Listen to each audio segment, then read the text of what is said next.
Welcome back. I am playing our next game here, Warhammer 40,000, Legacy of Dorn, Herald of Oblivion.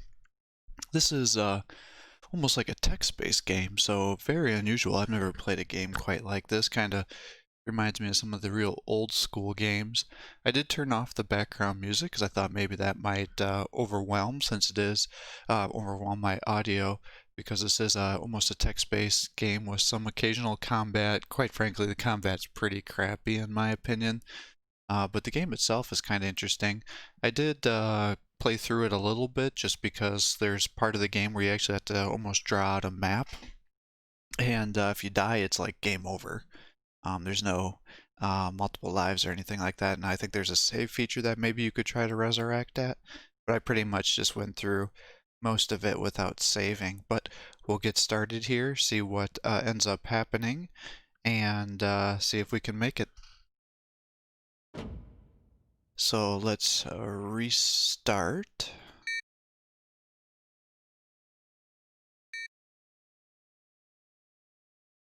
Select the data. So the hardest difficulty is Veteran. So you are a Veteran Space Marine of the highest order. You have been involved in many campaigns and board the Herald of Oblivion with abilities and skills befitting your rank and experience. You'll begin the adventure with 25 wounds, 5 purity points, 10 save states, and you are equipped with a Stone Bolter, Power Fist, Combat Knife, and also begin with 4 clips of bolter ammo, each containing 20 bolts. This is recommended for inexperienced Astartes who has previously boarded the Herald of Oblivion more than once. So let's do that one. The Hulk is so vast that the mighty Adeptus Astartes strike cruiser is as a buzzing needlefly to a Grox in comparison. Like some errant planetoid, the warp-spawned conglomeration of the ancient wrecks and stellar debris blocks out the star field for tens of kilometers in every direction. It is an ominous presence drifting through the void at the periphery of the Sargon system, a lurking threat with all the menace of the dead-eyed ocean predator.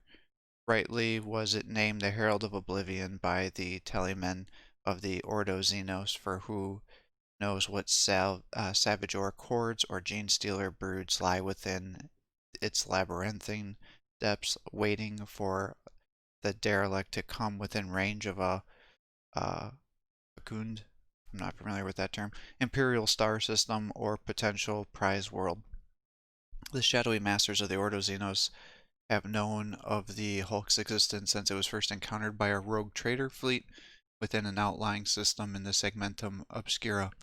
But it was only now, not many Earth Standard months shy of 200 years later, that the Herald of Oblivion has been vomited back into the material universe at this time and in this place, thanks to the capricious tides of the warp and the fickle schemes of fate.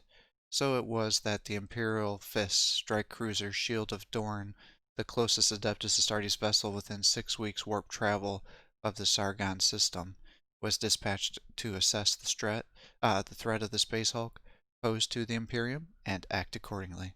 Smoke and incense fog the stale air of the chamber as a gaggle of solemnly chanting tech adepts tend to a host of arcane mechanisms under the watchful gaze of the tech marine Brother Clevis.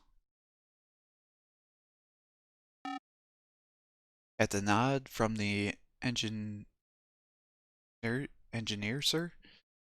Engineer manning the controls of the ancient teleportorium, power sword in hand, Sergeant Valeris addresses the Space Marines under his command. Squad Scipio. It comes the sergeant's voice through your helmet comm. We have been tasked with cleansing the derelict of any Xenos presence in preparation for the insertion of Inquisition search teams. And so let us prepare for teleportation. One by one, the battle brothers of Squad Scipio mount the dais and take their positions within the teleportarium. First to join Sergeant Valerius is Brother Barathon, carrying the heavy flamer gripped in his hands as casually as if it were nothing more than a las pistol. He is also the bearer of a number of sanctified plasma bombs. After all, none of you really know what you might run into aboard the derelict. Barathon is followed by Brother Kale, the Lightning Claws. He has the honor of taking into battle our treasured relics of your chapter. They crackle with barely contained esoteric energies as he flexes the long bladed fingers of the venerated artifacts. Next to take his place is Brother Ordius. He is a temporary addition to the squad, and since he is an apothecary, he does not wear Terminator armor like the rest of you.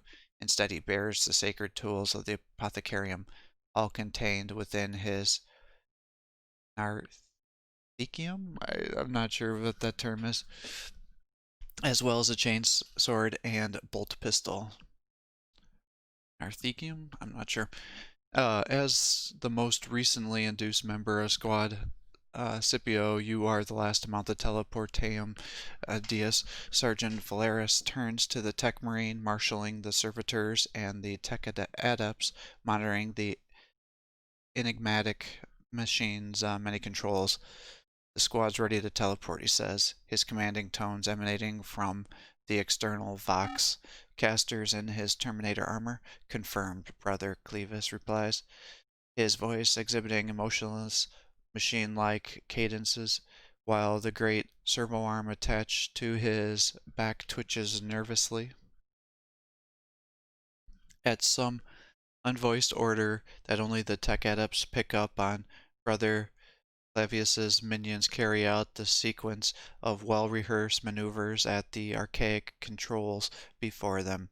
A deep humming sound fills the air, vibrating the teleportarium plate on which you are standing. The vibration travels up through your os medulla hardened legs,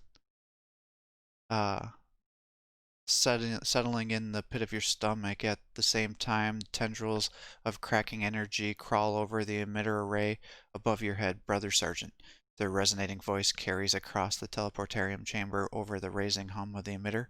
Room for one more?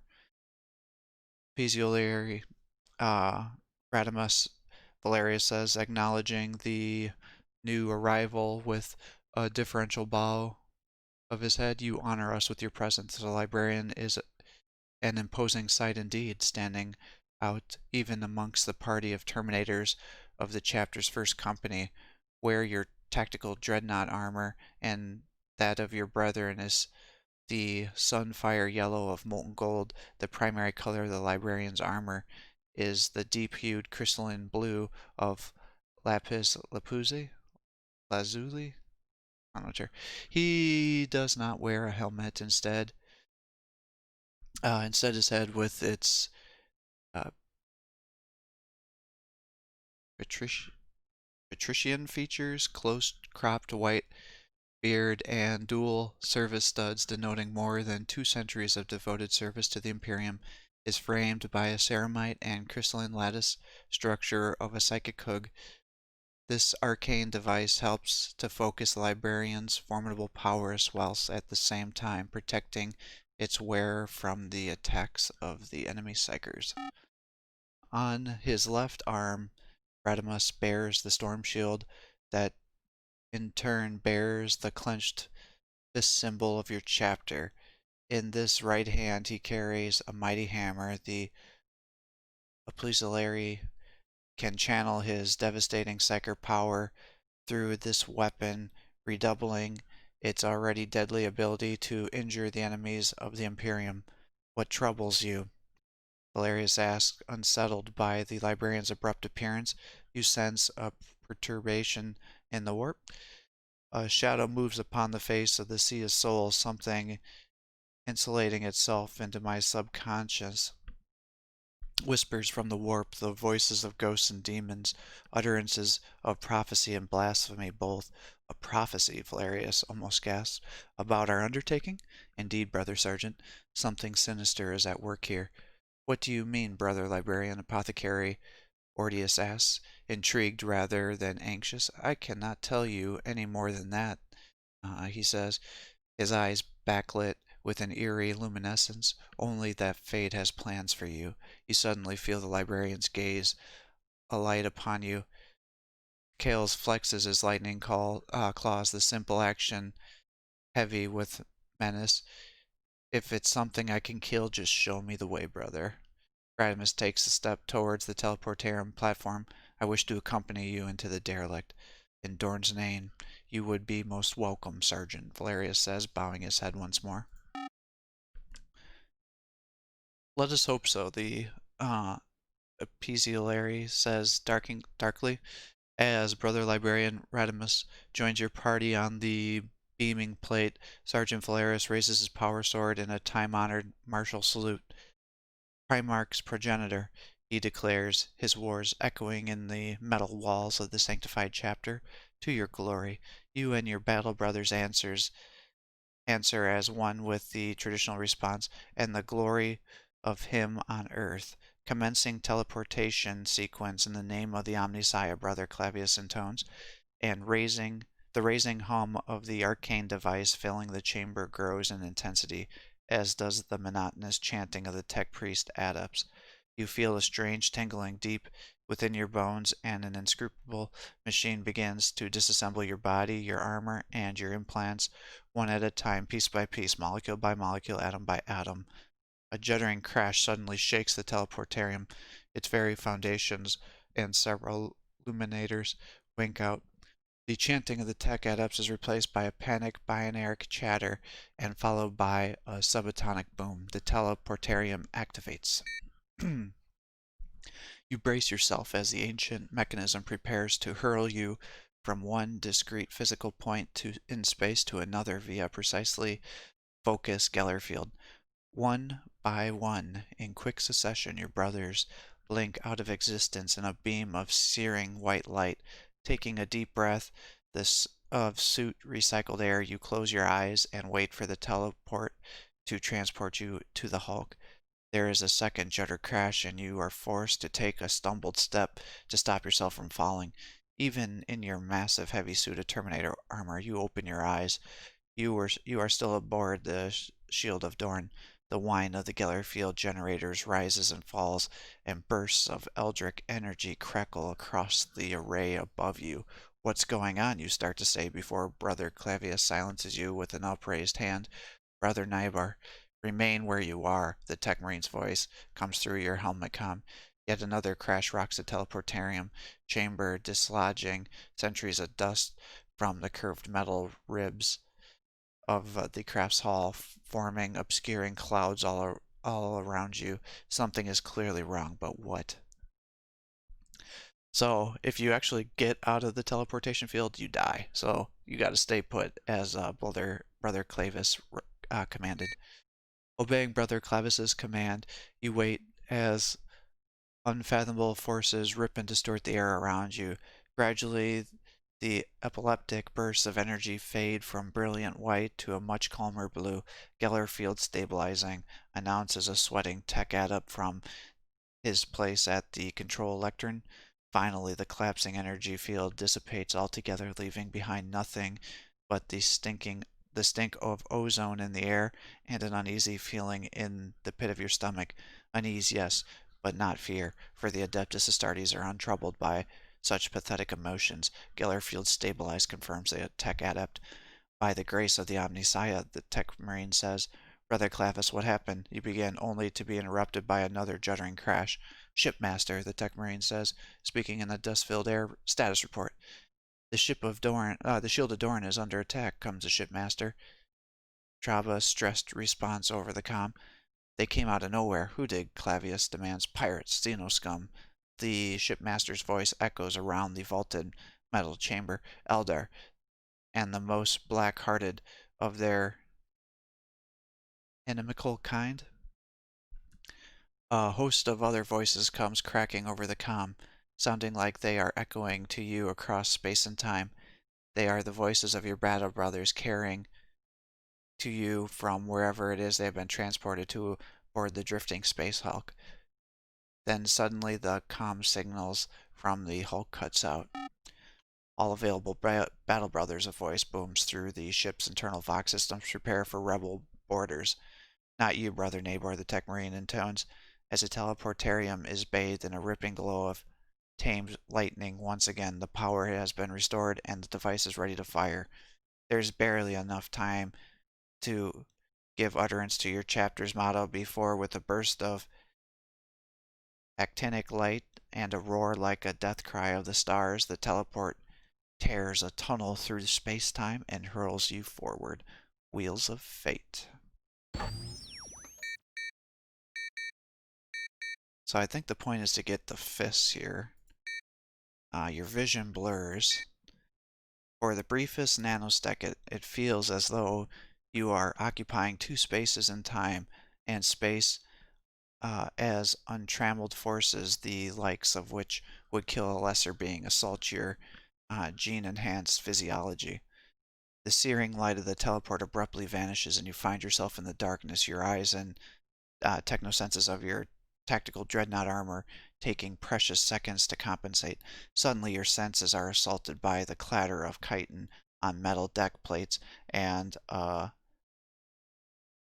sibilant hissing as bone white and entrails purple shapes emerge from the murk, the HUD of your suit revealing them in infrared as hot yellow blurs running towards you.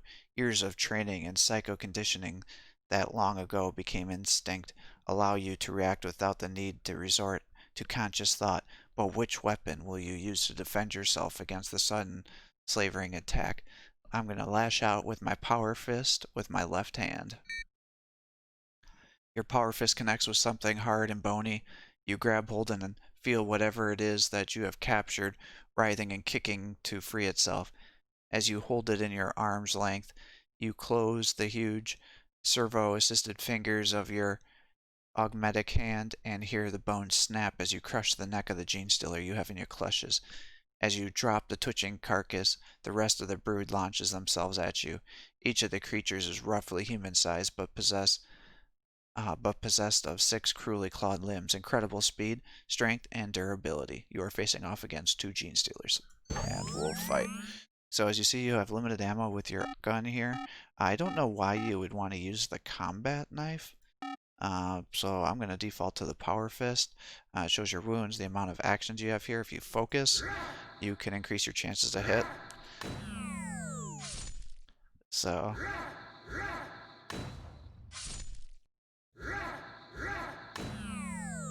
alright, so we've got victory. And victory here.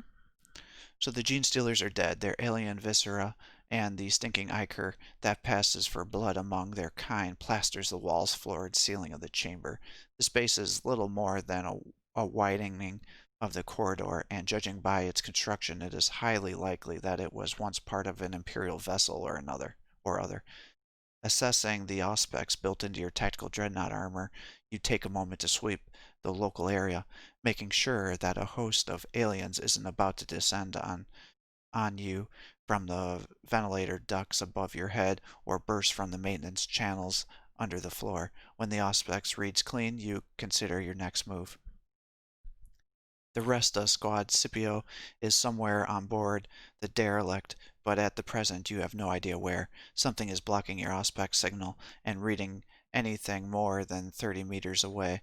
This could be down to something as innocuous as radiation shielding, or alternatively something altogether more sinister, such as a Xenos created dampening field. Aside from your fellow Imperial fists, there are also gene stealers on board. While the brood mine is still active, the Xenos are still pose a serious threat. But if you were to be able to eliminate their brood lord, you could neutralize the threat. So which is it going to be? I'm going to hunt down the gene stealer's brood lord, because I think that's what our objective was. Surmising that the gene stealers you encountered were heading away from the brood nest, having been sent out following the brood mine, sensing your arrival aboard the Hulk, you retrace their clawed steps along the twisting metal corridors of the ancient wreck. Your journey takes you down deeper and deeper into the ship, which is clearly of Imperial design. Your mind starts to wander, and you wonder what fate befell the crew of the vessel, whether they were long dead before the gene stealers colonized their craft, or whether the alien infestation was the result of an insidious takeover. You do not encounter any other gene stealers as you progress deeper into the ship, with nothing showing up on your auspex to alert you to the sulking presence of more than the alien infiltrators either. You come at least to a sealed circular bulkhead door. As you approach, the hatch remains stubbornly closed. The machine spirit that operates it is doubtlessly dormant after so many years lost to the warp. It might even have departed to be with the Omnissiah long ago.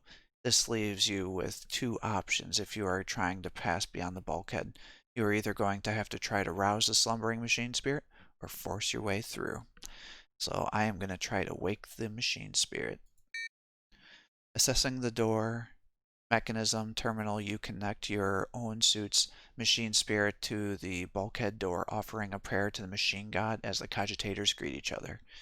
So my purity score is greater than 5, so it looks like I choose this option. In the stillness of the empty passageway, you can just make out the binaric chatter of your soup's cogitator systems attempting to commune with the bulkhead's door's machine spirit. Then suddenly there's a static washed chirrup of a response with the creaking of ancient hydraulics and a pneumatic hiss as air pressures equalize the hatchway arises open. You check your auspex, but there is still nothing. Boldly stepping through the portal, you make your way along the passage beyond. Your footsteps echo eerily from one of the metal grill floors as you see signs of something, or more likely several somethings, having broken through the floor walls and ceiling of several junctures. But whatever it was clear. It clearly isn't here now. You reach another hatchway, but this one activates automatically as you come within sight of its electronic eye. But what awaits you beyond causes you to catch your breath. Contained within what appears to be an ancient cargo hold are curled, sleeping bodies of dozens of gene stealers, or at least they were asleep until your arrival opened the bulkhead door. A sinister surge fills the vaulted chamber as the gene stealers begin to stir. You are going to have to act fast if you are going to deal with the very real threat the Xenos pose. So let's see, start firing, seal the door, or flee. We're gonna open up on full auto. With a short shout, "For Dorn and the Emperor," you open fire with your bolter. The mass reactive shells explode on contact of the awakening gene stealer, exploding flesh, bone, and chitin on compact. 20 of your bolter rounds are deducted from your ammo count.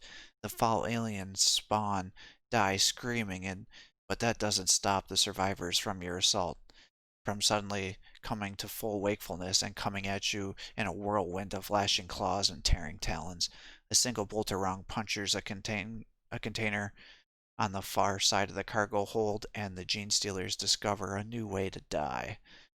Whatever it was in the barrel contains it is highly reactive.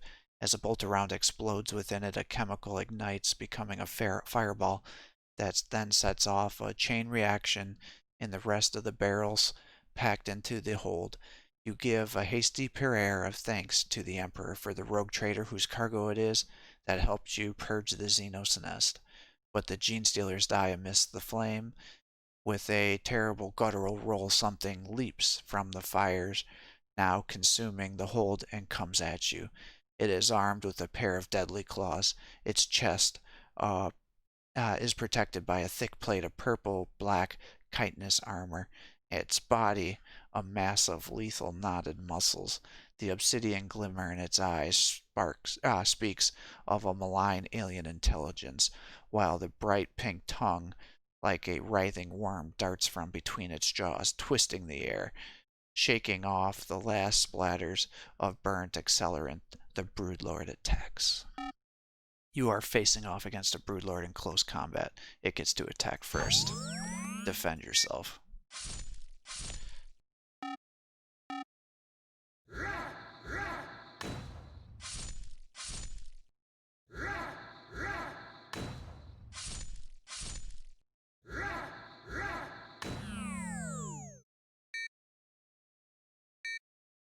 You have defeated the Broodlord and eradicated its nest. Even if there were any survivors, they will be forced into instinctive hibernation, and the threat they pose to any Imperial world will dramatically reduce. You have gained 2 purity. Picking through the gunk and resinous secretions, you find 3 clips of bolter ammunition, each containing 20 rounds, along with an ancient relic blade. Do you wish to take the ancient relic blade? Yes, I do. With the threat posed by the Gene Stealers gone, you set out to find what happened to Sergeant Valerius and the rest of the squad. Return to the teleportarium location. Returning to the place where you arrived after being teleported aboard the conglomeration of warp-lost vessels and asteroids that formed the Herald of Oblivion, you scan again for your Battle Brothers life sign. The Auspex comes back negative. Either they did not teleport to the same location as you, or they have since set off on their mission. Believing you to have been lost when the teleportarium malfunctioned, accessing your helm comm, you try to contact the shielded dorm, but all you hear in return is the hiss of static and the sound of distant explosions before it cuts off altogether. Something's blocking your signal. For the time being, at least, you're on your own. It seems likely that there's something out about the construction of the vessel you're currently in that's preventing your Auspex from completing long-range scans. Perhaps a leaking fusion reactor or a radioactive mineral deposit in an asteroid bound for the craft somewhere nearby.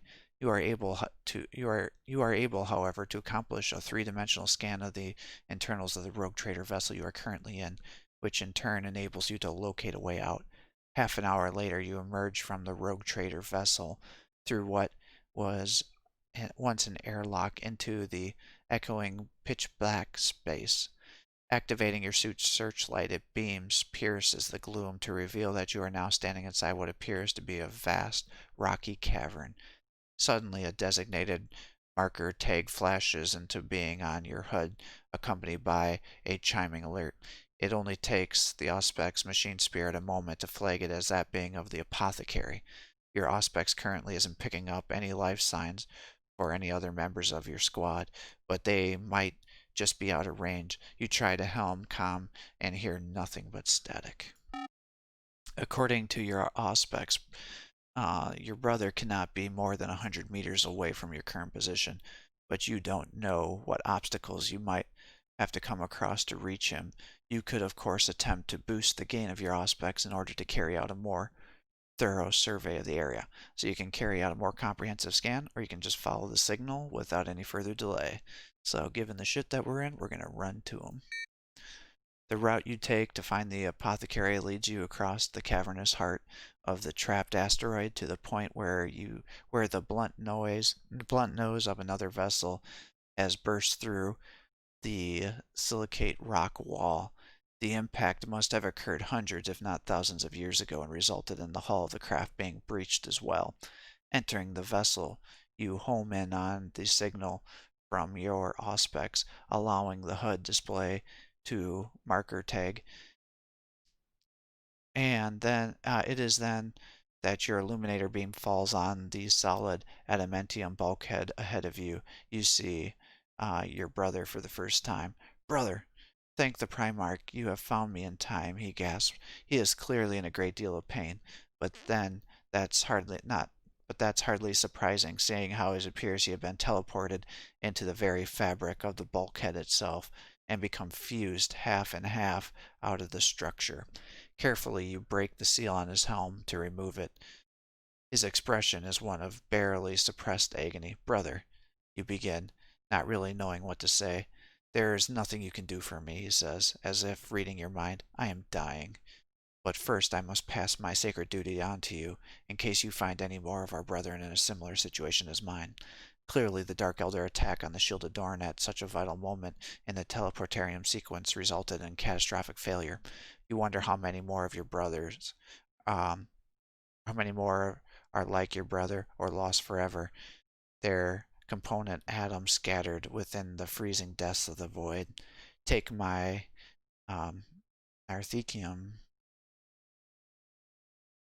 says the apothecary, indicating the archaic instrument attached to his arm. It's mercifully free of the bulkhead and with a downward glance. It's free of the bulkhead with a downward glance. So that's the little device that the apothecaries use that has a little drill on it that lets you get the gene seeds and harvest them from dead marines, if you're not familiar with that. I'm not quite sure how to say that term, though, but that's what that device is. At his behest, you release the maglocks, securing it in place and attach it to your own arm. There are the unguents and medicatarium medic medicamentum equivalent of 5 medikits worth. Okay, so pretty much I got some healing items. Each time you use a medikit, you will restore your wounds to the starting total. As you do this, he intones the apothecary's creed between agonized gasps. It is the sacred oath sworn by all those who submit themselves to the training of the apothecarium. That he may fight, heal him. That he may fight no more, give him peace. He that is dead, take from him the chapter's dues. While his gene seed returns to the chapter, a space marine cannot die. He breaks off choking on his own blood as his body shuts down. Without death, pain loses all relevance. He then proceeds to tell you the clandestine code that activates the reductor built into the device so that you might remove his own progenoid glands that he might yet serve the chapter still. Brother Apothecary has passed a sacred duty on to you, that you might tend to the injured and recover the gene seed of the dead as you continue your search for the rest of the squad. Now, brother, he says with his dying breath, do what must be done. With that, his chin drops onto his chest, and he says no more. Enter the code. Entering your code, you successfully activate the reductor. Without a moment's hesitation, you plunge its whirling drill into his neck. Feeling the clamp-like teeth bite down on the tough organ, you pull it free. Fortunately, you are also able to remove the second gland located within the apothecary's chest. You gain 2 purity. Secure both glands in one of the sanctioned chassis chambers inside the device. There is nothing more that you can do for the brother, and you are forced to leave his body locked within the very fabric of the bulkhead. However, you are able to retrieve 3 clips of bolter ammo, and that each has 20 shots. However, as you progress further through the bulk cargo hauler, finding the only viable path open to you, your helm auspex begins to bleep and chirp with activity. Overlaying the information is picking up on your helmet's HUD. A wireframe 3D scan of the Hulk's appears first. On top of this, then appears the target marker indicators for your Battle Brothers life signs. A feeling of relief washes through you as you see that the rest of the boarding party are still alive, although they appear to have somehow been scattered throughout the Hulk. All except one, your Auspex, has failed to pick up Sergeant Valerius' signal. Based on your primary scan downloaded into your Auspex while you are still on board the Shield of Dorn, and from the information your Auspex has picked up since then, including the locator signals relaying from your Battle Brothers suits, you know which direction you need to travel to track each of them down. However, you have no idea what sort of environment you will find there or what secrets those areas of the Herald of Oblivion are hiding. So which of your Battle Brothers will you go after first? Let's go after the Flamer dude. His signal remains strong as you force a path through the derelicts, scrambling over fallen Cyclopean statuary, crossing the yawning gulf of inert plasma drive by the means of a twisted grinder that is as long as a Titan is tall, and scaling the corrosion-pitted face of the Prometheum tanker's hull until you find yourself walking along a Possessional Avenue. It is wide enough for 2 Lehman Russ tanks to pass along abreast, and it is lined with obelisks that appear to be cut from a strange black stone and appears to glow with an inner green luminescence. Being a mighty Terminator Space Marine of Imperial Fist Chapter, you do not feel fear. but you do have to admit a certain amount of trepidation as you approach the yawning portal at the end of the avenue. It is carved from the same gleaming stone as the obelisks, and for some reason reminds you of one of those worlds of the Imperium you have visited. But it is not the alien material from which the gateway is formed that unsettles you the most, nor the fact that the portal appears large enough to admit a god.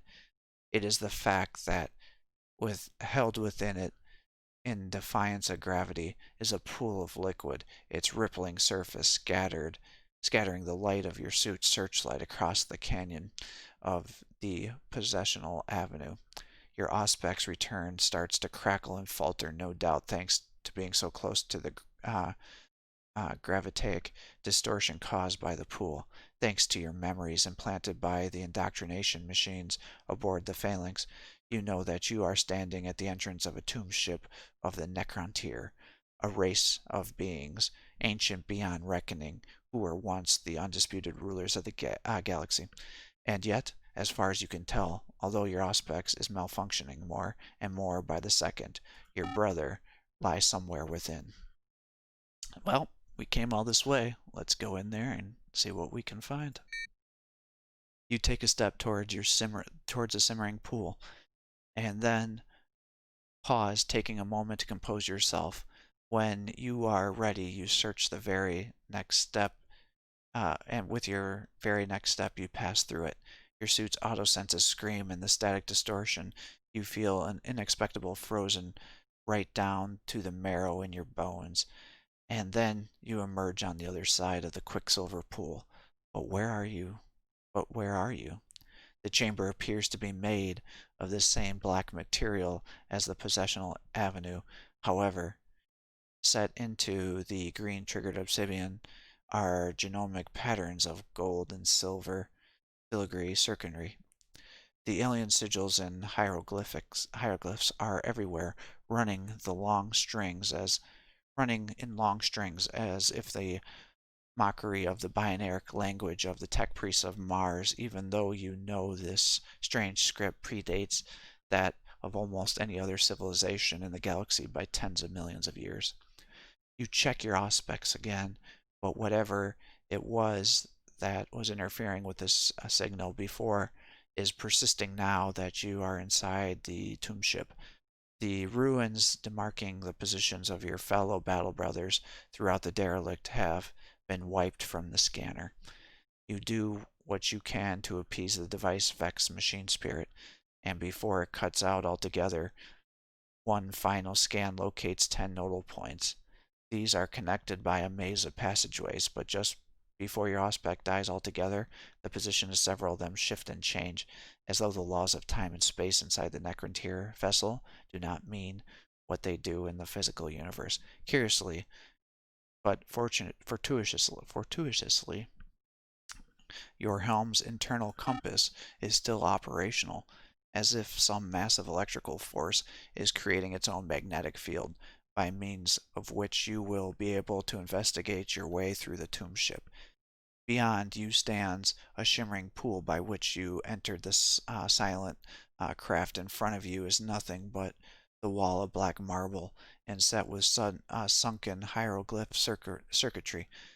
The only route the only routes open to you leave this chamber by the green glowing passageway east or its opposite counterpart west. So I have done this part before, just to let you know. When you get to a certain part, it actually gives you the map of this area. But before I did this because otherwise you're just going random directions and it's quite frustrating and you can just randomly die doing it if you set up on chaps. So I have done this part already. So I'm going to just kind of look at my map while I go through this to make sure, because you got to take several different paths. So first you head west, and this will take you to Node 1, accompanied by the almost imperceptible robotic whirling. What is clearly a weapon mount tracks your movement as you breach the chamber. At the same time, the crystal prisms within it begin to glow in the sinister emerald light. You are in no doubt that the weapon is charging its readiness to fire. There are only two ways out of the chamber: through the archway to the north wall, or another in the east. So you can't take out the weapon at range. I tried that. That kills you. So you got to leave the chamber as quickly as possible. Moving as quickly as your Terminator armor will allow you make for an exit, praying that the Emperor is watching your progress with beneficent eyes. My purity score is greater than 8. The Emperor is clearly smiling upon your endeavors that day. The potentially lethal beam of molecule shredding Gauss energy misses you by a hair's breadth, and you manage to escape the chamber unharmed. But what exit were you aiming for? We want to go north. The silence within the tomb ship is unnerving. It is so quiet, it is almost as if there is some kind of dampener field in the operation, suppressing any and all sound whatsoever. In time, you reach a crossroads. Which way would you go now? You want to go north again.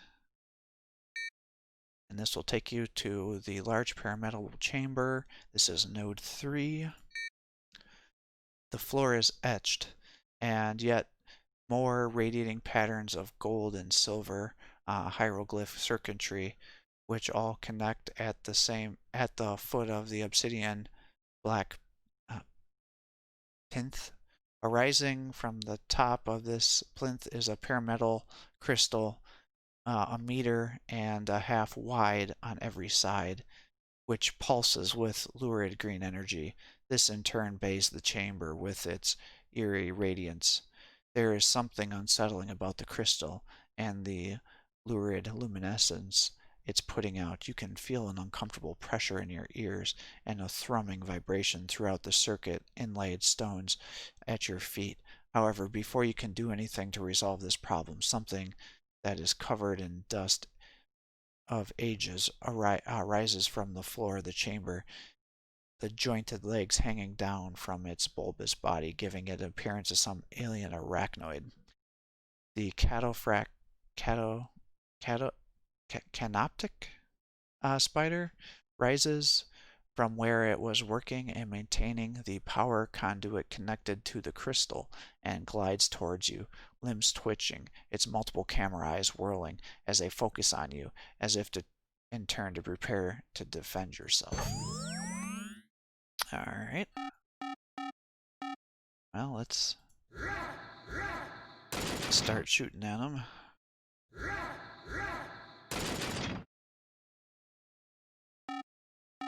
Still out of range. I think I can get him with my weapons. Yep. Perfect. The arachnoid construct destroyed, you turn your attention to the crystal atop the black marbled plinth. The spiders existed to maintain the ancient Necron tomb complexes and ships of the harvester fleets.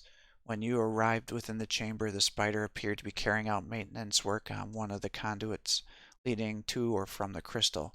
Could the green glowing mineral have something to do with the operation of the tomb system? And if so, would destroying it help you complete your mission here? Probably. So let's open up with it on the storm bolter. The crystal shatters under your bombardment. As it does so, an eerie luminescence shudders and then fades altogether, leaving the chamber in almost total darkness. You have destroyed the power nexus. Leave the chamber. Which way do you want to go? We want to go east. And where do you want to go from here? I want to go south. Right? Yes, south. And then I want to go west.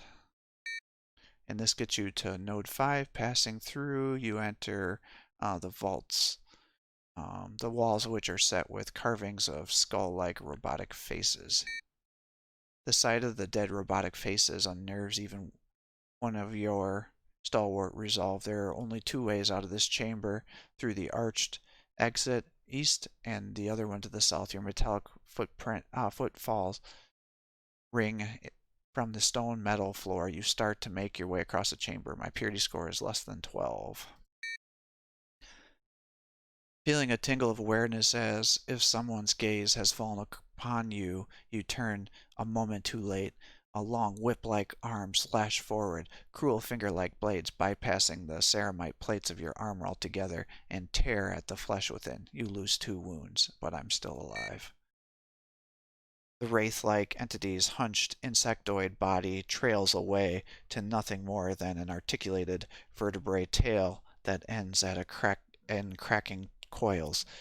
It comes at you then with its tail slung forward beneath it, its raking, glittering blade-like pincers outstretched. Defend yourself.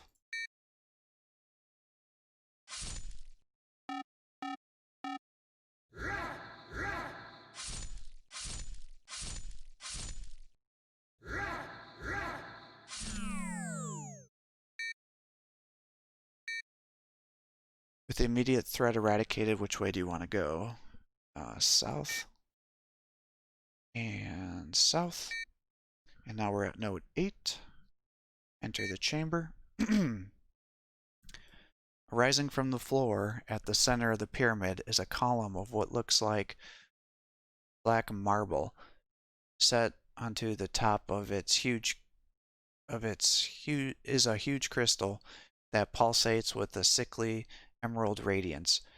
A skittering sound draws your attention to the menacing nexus power, to the shimmering, ripping host that is moving in mass towards you from holes in the walls to where you stand at the center of the pyramid. The beetle-like constructs are moving at speed and with sinister purpose. Some even start to rise into the air on shimmering quicksilver wings. You have no choice but to fight the scarab swarm.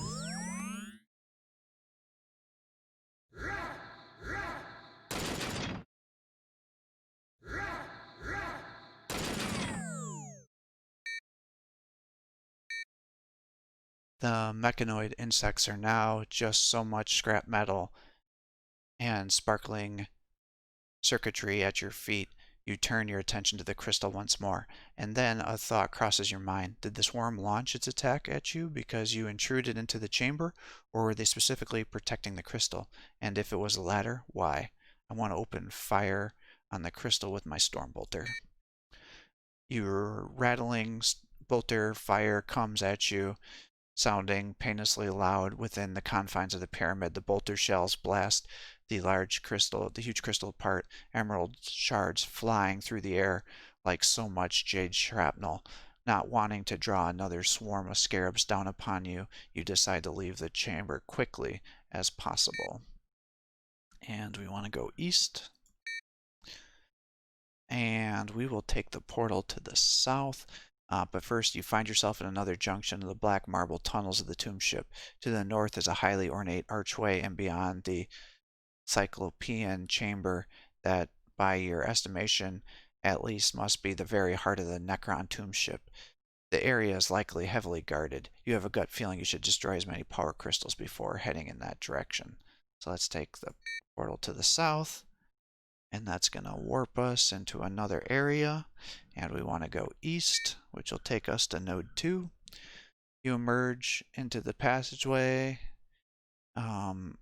Unadorned chamber, its obsidian walls unobscured by the carvings of the gold filigree hieroglyphs.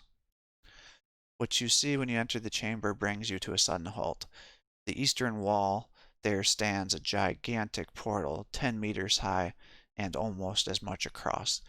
This is adorned with the all manner of Necrontyr cartouche motherboards and golden hieroglyph circuitry. But you stare into the portal, you see yourself. You take a closer step into the archway, and your mirror image does the same. And at that moment, a ripple passes across the surface of the reflecting pool held within the portal in defiance of gravity. It is similar to the one which you first entered the Necron tomb ship. Could it possibly be a way out? Other than the dark mirrored portal, there are 2 other ways out of the chamber, via smaller archways in the southern walls. Which way would you like to go? I think we're in node 2, so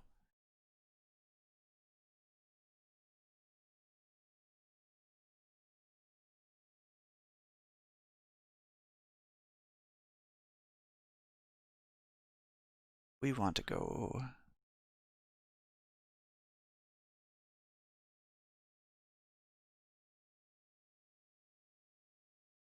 south. And then we want to go east. The passage you are following turns sharply to the south, and then ahead of you is arched another Stygian vault. Enter the vault. You're now in Node 9. Enter the chamber. The chamber is octagonal in shape with more of the ancient circular, semicircular, and linear patterns of the Necron circuitry adorning the walls, set into the marble-like substance of which the floor is composited of circuits that radiate with a more intense form of light that seems to permeate every passageway and compartment of labyrinthine vessel. These power conduits connect a crystalline structure at the center of the chamber. It looks like the huge green diamond, all light refracting fractile facet faces and 2 meters in diameter, set within a plinth composed of the same metal stone material as much of the rest of the tomb ship. The emerald light pulsing from the huge crystal makes you feel cold to your very core. For some inexplicable reason, it is as if your subconscious mind is trying to tell you that there is something very wrong here and to beware. But you are not a tech marine initiated in the ways of the priesthood of Mars, so there's very little you can actually do here. Open fire on the crystal. The roar of your storm bolter echoes loudly within the confines of the chamber, the mass reactive cells impacting against the huge crystal, first fracturing it before blasting it apart utterly, sending shards of the glassy mineral flying around the chamber like so much jade shrapnel. Painfully aware how much noise your attack produced, you decide to leave the chamber again before any of the tomb ship guardians stir from their slumber of aeons to investigate what is going on. Where do you want to go? And we'll go south. And we'll go south again. You reach node 6. You gaze about you with a mixture of awe, wonder, and downright contempt for the ancient alien race that created this edifice. The chamber is shaped like the inside of a pyramid. Only 2 exits lead away from here. There are portals in the northern and western walls of the sculpture, the later sizzling with a screen of lurid green energy, but it is not the exits that grab your attention. At the center of the chamber stands an altar-like structure adorned with all manner of Necron glyphs. Above it, suspended from the column of cracking green filaments, is a huge faceted crystal that must be at least 2 meters in diameter, the light being emitted from the crystal limes of the robotic death's head carvings and glittered hieroglyph circuitry with its eerie emerald luminescence. But even this incredible structure is not enough to wholly distract you from the body lying beside the altar. You approach it and soon discover it is a dusty skeleton of a man. The mummified remains wear the ostentatious garb of a road trader nobleman. Although the brocade of the corpse's jacket is now faded with age, it would appear that this poor wretch has been here for a very long time. Let's examine the body. Along with the indent medallion and the signet ring bearing an antique representation of the imperial Aquila, you find a vintage data slate. As you pull the document storage device free of the dead man's skeletal grip, several finger bones snap off and come away with it. It is only as you are brushing the dust from its corrosion-pitted screen that you realize the same dust must have once been the flesh of the rogue trader himself. The data slate's power cell dried up long ago, but connecting the device to a port in your armor, you were able to coax it back to the wakefulness once more. Reading the annotations of these entries that remain uncorrupted within it, soon becomes apparent that you are reading the dead man's data journal, whose name, it turns out, is Baron Matthias Starstrider, alias Master of the von Zabran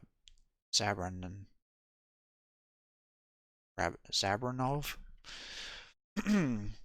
Along with the information regarding the price of the mastodon tusks and the saber bear furs on Jotunheim in the Ymir sector, not to mention the crew manifest for the ship, you finally come across a reference to the Herald of Oblivion itself. It seems that the Baron and 30 men of his crew, not including the servitors, boarded the Hulk 118 years ago with the intent of plundering it of archaeotech. The last entry refers to the network of power nexus that he believed had to be destroyed in order for him and his men to escape the tomb ship. The data journal having revealed its secrets to you, what would you like to do now? Well, let's examine the crystal. As you approach the crystal, its pulsating luminescence makes you feel sick to the pit of your stomach. There is something unholy about its malign energies being given off. You are sure of it. You cannot be certain of the purpose for which it was created, but it was created by the underlying necrontyr. It cannot be for anything good. Open fire. The crystal explodes under your bolter's bombardment, showering you with chips of emerald. The eerie luminescence is extinguished, and the chamber plunged into darkness. Other than for the flickering lights of the western portal, you have destroyed a power nexus. Leave the chamber. Which way would you like to go? Let's go north. And what was my health? I think I was getting low, wasn't I? Wounds 13? I think I can still make it. Why don't we save it just to be safe? North. And north. And we're now in node 2. As you enter the room, you face the mirror pool suspended. When 3 sinister skeletal figures break through from the other side, prepare for a fight. In unspoken agreement, 3 warriors raise their scintillating gauss flares and prepare to fire. You have no choice but to defend yourself.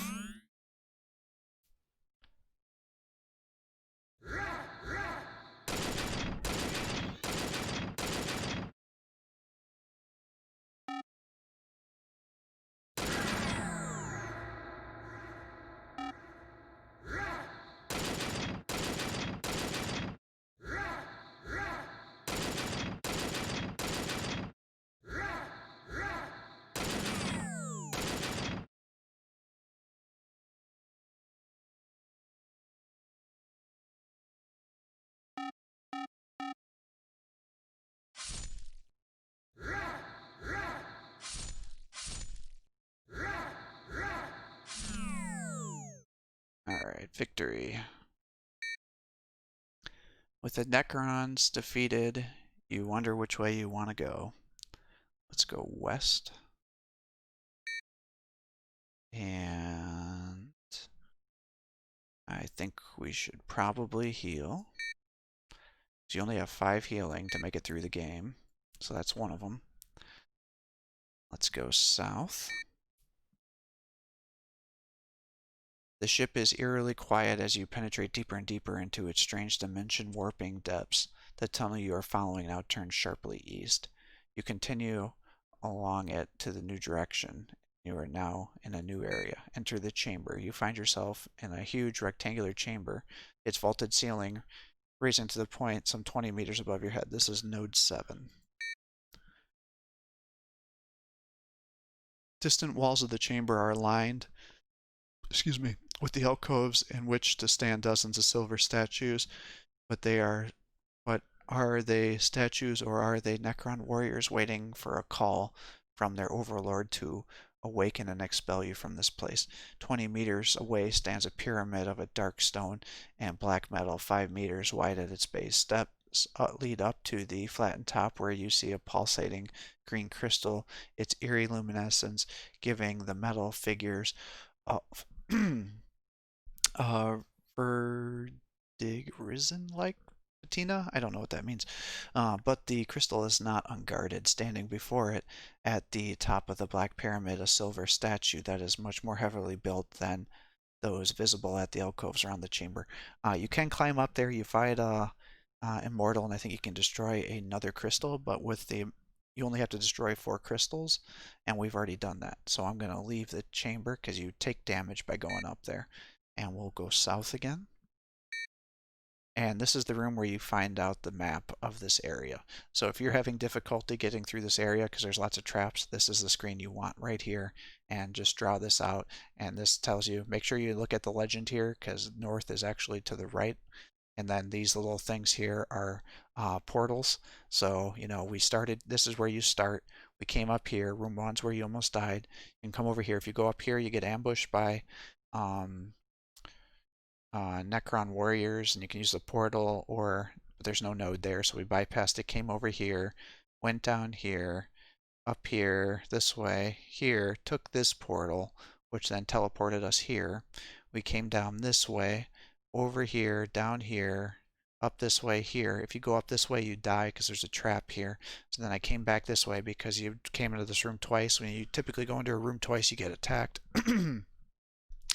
So that's why we got ambushed here, came up here, and now we're coming over this way. We're right here now. We're going to come up here to here, and then this is the tomb ship where we're going to fight the boss of this area. And then with that, we'll call it a day today because my voice is getting a little haggard from reading. But that's the plan. So we want to go south. You've now reached node number 10. As you continue on your way, your searchlight illuminates something lying on the ground. Further along the passageway, the gleaming yellow power armor is unmistakable. It is an Imperial fist. You have found your brother. Brother! You try into your helm comm, expecting the Vox to work at such close range. Receiving no reply, you try again. Brother! Still nothing. Warily, you approach the fallen battle brother. What you see shocks you to your core. Your brother's helmet is missing, as is one arm vibrance, allowing you to see quite clearly what has happened to him. His face is nothing but a fleshless skull, his arm nothing but a glistening bone. Some powerful discharge has literally stripped the flesh from his bones. Suddenly realizing the potential danger you could be in yourself, you take a step back and take in the glittering portal of Gauss emitters, inset with the writhing circuits of green crystal and black stone metal. Your brother clearly triggered a trap when he passed along the passageway and underneath the archway, but in doing so he also drained it of its energy, saving you from the same fate. Lying beside his body, out of range of the lethal energy discharges his war gear, his heavy flamer, and the stenciled marker 7, and the plasma bombs he was carrying at the start of the mission. You notice now that the bombs are Type 40 explosives. Do you take the flamer? I hate giving up the the relic blade, but we do need a better ranged weapon, so we are going to take that. So we are going to take the flamer. Confident that the lethal portal is now inert, you return to inspecting your battle brother's body. It turns out only the flesh not protected by the tactical dreadnought armor was vaporized, as the rest of his progenoid glands are intact and his gene seed could still potentially be saved. But do you know how to operate the reductor? Yes, we have that code. Activating the tool, you are able to recover the progenoid gland from the brother's neck, as well as the one buried in his chest. Placing them in their own cryogenic stasis chamber within the equipment, you offer up a prayer to the Emperor that he might watch over both your battle brothers' souls. Proceed further into the tomb ship, and we gain 2 purity. And we would like to head west. You find yourself in the chamber, and this is back to that main area. We are now ready to go north, which is where it told us we should destroy things before we go there. So you pass beneath the highly ornamented archway and enter a cyclopean chamber by your estimations by your estimations at least, must be the very heart of the Necron tomb ship. The chamber is as large as several combat chapels aboard the Phalanx put together and is dominated by a huge door set into the far wall opposite. They bear an imposing device of Necron tier, a skull-like steel surface at the center. In front of this, in the middle of the floor, is a huge hemispherical crystal sits within the ornate gold and silver setting, glowing with a sinister inner luminosity that makes you feel as though you are deep below the ocean in some watery alien world. Either set either side of the sunken crystal hemisphere stand two grotesque gleaming steel statues that resemble some manner of huge alien arthropod. Two more grand portals, one on the eastern wall of the chamber and one on the western, stand in line with the crystal, each one containing an impossible vertical pool of silver, liquid silver within the glyph-etched frame. As you stand and stare in mute amazement at this monument to a dead alien race that once ruled the heavens, the sudden flicker of movement alerts you to the danger you are in. With a crick-crack of seized metal joints moving again, two arthropod automatons animate and scuttle down from the pedestal. They zigzag across the floor towards you, layering layers of subroutines within their alien cogitator cores, determining that they deal with you as they would deal with any who desecrate the tomb of the Harbinger with their mere presence. The monstrous construct's metallic mouthparts click-clattering together. You have no choice but to meet the Tombstalkers in battle. So the Flamer has a much higher chance to hit, so let's start with that. And fire again.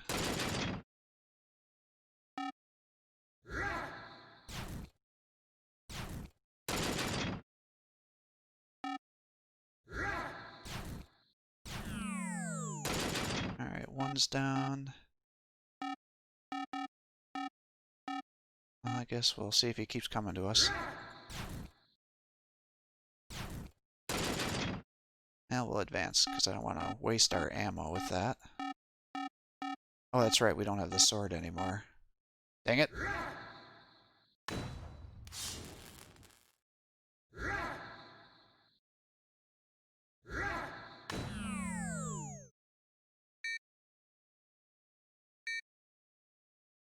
A cacophonous, thrumming bass chord, like a blaring of some ancient Karnak's horn, shakes the sculpture as it sounds. At the same time, the gigantic sarcophagus doors on the far end of the chamber crack open, wreaths of nitrogen gas gusting and curling between them, the waves of light being emitted by the glowing crystal hemisphere pulse rhythmically like a heartbeat. By trespassing in this place, you have woken the sleeping god that lies in state here.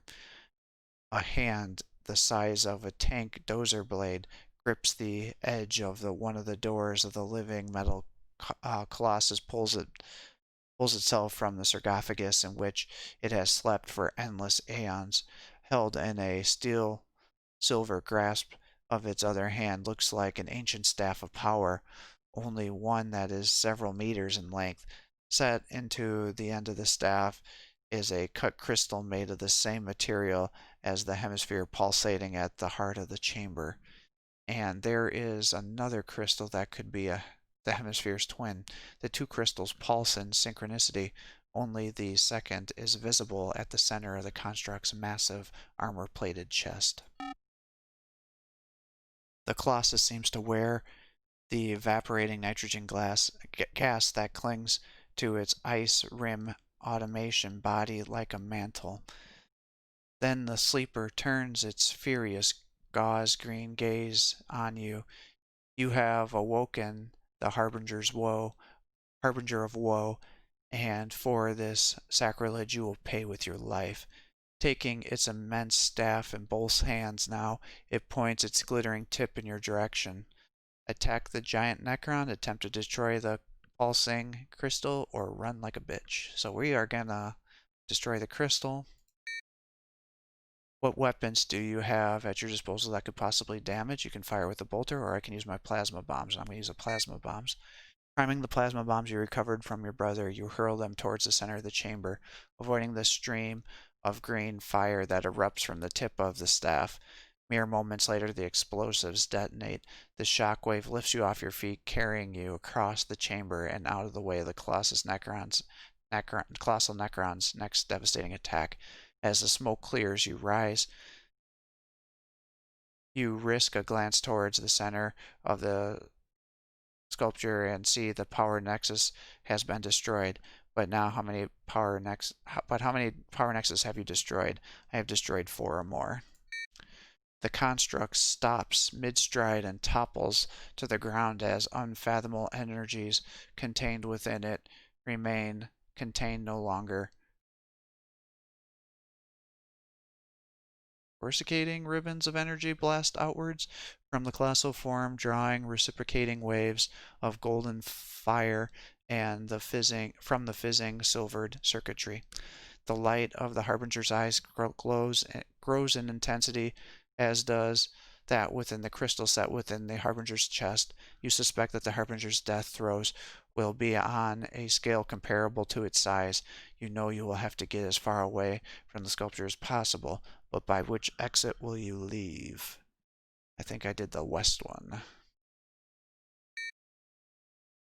There is a moment of unsettling dislocation that feels like your guts have been turned inside out as a harbinger explodes catastrophically behind you, and you find yourself back at the end of the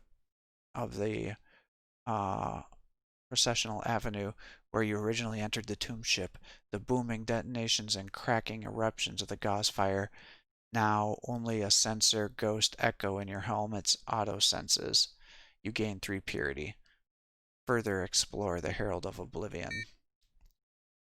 What type of fates did the rest of your brother? What of the fates of the rest of your brothers?